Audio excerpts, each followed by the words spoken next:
భట్టి గారు మీరు ఆర్థిక మంత్రి, నేను ఆర్థిక మంత్రిని. Let us discuss. బేసిజాలు ఎందుకు? నీకు ఎవరైతే నీకెందుకు? నేనంటే ఎందుకంత భయం నీకు? ఎవరు మాట్లాడితే ఏంది? మేము ఏం మాట్లాడినా కేసీఆర్ డైరెక్షన్లో మాట్లాడతాం, కేసీఆర్ ఆలోచనకు అనుగుణంగా మాట్లాడతాం, మా ప్రభుత్వ పనితీరుకు అనుగుణంగా మాట్లాడతాం. ఎందుకు నేనంటే అంత చిన్న చూపా? నువ్వెన్నేళ్ళు ఎమ్మెల్యే ఉన్నావో నేను కూడా అన్నేళ్ళు ఎమ్మెల్యే ఉన్నా. నీకంటే ఎక్కువ సంవత్సరాలు మంత్రిగా పనిచేసిన. మీరు మంత్రిగా 3 ఏళ్ళు చేసినారు, నేను 13 ఏళ్ళు చేసిన. నేను మాట్లాడితే నీకు బేసిజం ఉండాల్సిన అవసరం ఏంది భట్టి గారు?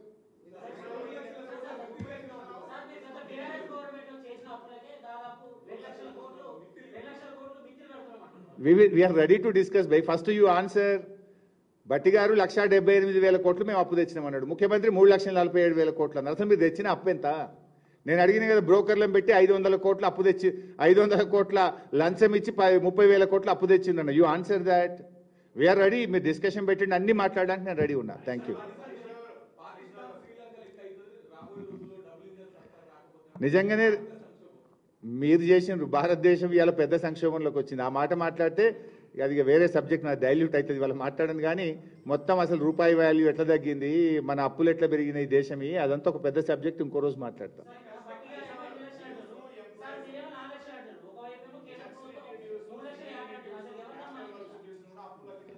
ఎట్లా చూపిస్తారు?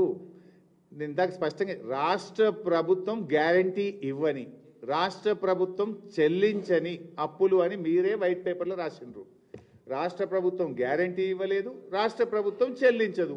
అది రాష్ట్ర ప్రభుత్వం అప్పు ఎట్లయితుంది? ఎందుకు చూపిస్తుండ్రు అంటే మీ ఫెయిల్యూర్స్ను కప్పిపుచ్చుకోవడానికి, మీ తప్పిదాలను కప్పిపుచ్చుకోవడానికి మీరు ఈ డ్రామా ఆడుతున్నారు. ఇందులో చూడండి ఎంత స్పష్టంగా మీ వైట్ పేపర్లో మీరే రాసినరో ఒకసారి చూడండి. ఇది రాష్ట్ర ప్రభుత్వం గ్యారంటీ ఇవ్వలేదు, రాష్ట్ర ప్రభుత్వం కట్టని అప్పులు అని అసెంబ్లీలో పెట్టిన వైట్ పేపర్ ఇది. రాష్ట్ర ప్రభుత్వం కట్టని అప్పు, రాష్ట్ర ఖజానా నుంచి మిత్తి కట్టము, అసలు కట్టము, అది రాష్ట్ర ప్రభుత్వం అప్పు ఎట్లయితుంది? అంటే this all gimmicks you are trying to play. Thank you.